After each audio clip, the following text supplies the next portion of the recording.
नमस्कार दोस्तों, मेरे YouTube चैनल फैक्टो विगोर पर आपका स्वागत है।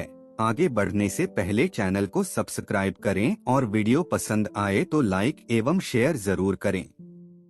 आज हम समय यात्रा यानी टाइम ट्रैवल से जुड़ी एक सच्ची घटना के बारे में जानेंगे। ये घटना जून 1951 की है, जब रात 11 से 11:30 के बीच न्यूयॉर्क टाइम स्क्वायर के सामने एक आदमी अचानक प्रकट हो जाता है। उसे देख के आजू बाजू के तमाम लोग आश्चर्यचकित हो जाते हैं। उसकी वेशभूषा वहाँ के सभी लोगों से भिन्न थी, क्योंकि उस व्यक्ति ने 18वीं सदी के कपड़े पहने थे। और वो व्यक्ति भी आसपास का माहौल देखकर हैरान और परेशान हो जाता है और घबरा जाता है, मानो जैसे उसे लग रहा हो कि वो किसी अलग ही दुनिया में आया है।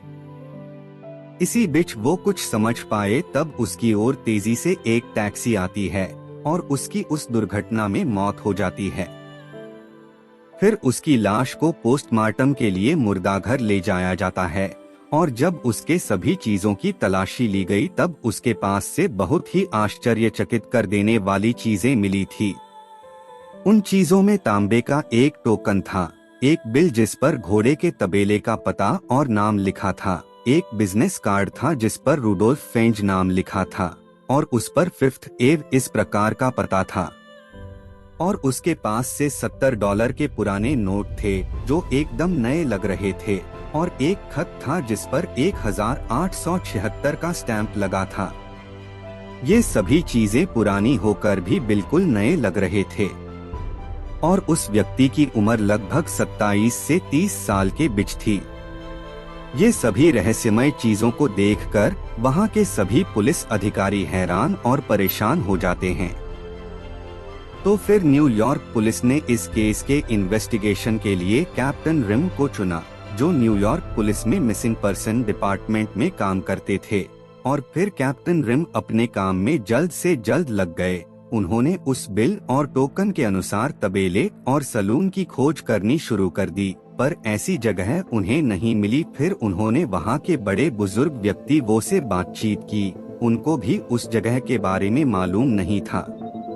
पर उस बिजनेस कार्ड से जो पता मिला वहाँ पर फिफ्थ एव का एक ऑफिस था, पर वहाँ कोई भी रूडोल्फ फिंच नाम के व्यक्ति को नहीं जानता था। अब उसके पास मिले बिजनेस कार्ड से ही उसे रूडोल्फ फ्रेंच नाम से ही जाना जाने लगा।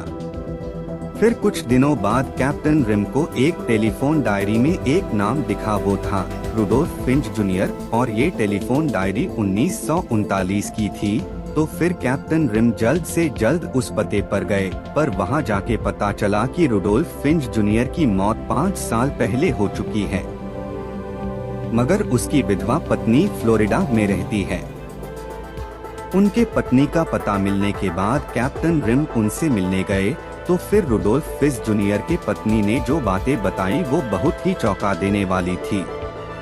विधवा पत्नी ने उन्हें बताया कि रूडोल्फ फिंच सीनियर ये व्यक्ति रूडोल्फ फिंच जूनियर के पिता है और वो 29 साल की उम्र में 1876 में अचानक गायब हो गए थे।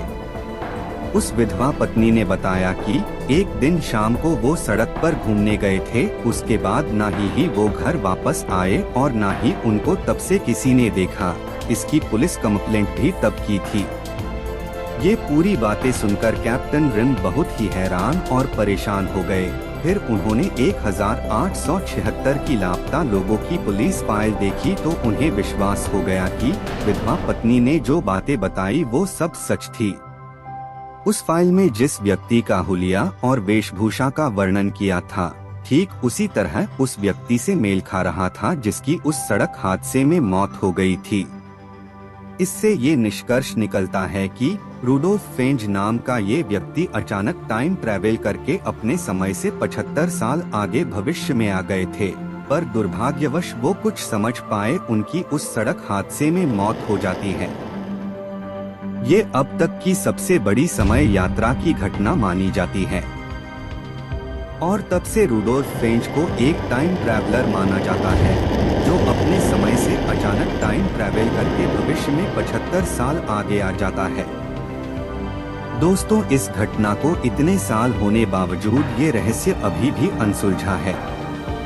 तो आपको समय यात्रा से जुड़ी ये सच्ची घटना कैसी लगी हमें कमेंट करके जरूर बताएं। ऐसे ही अनोखे रहस्यों के लिए बने रहिए हमारे चैनल फैक्टो विगोर पर, और हाँ, इस चैनल को सब्सक्राइब करना न भूलें। तो मिलते हैं अगले वीडियो में एक नए रहस्य के साथ।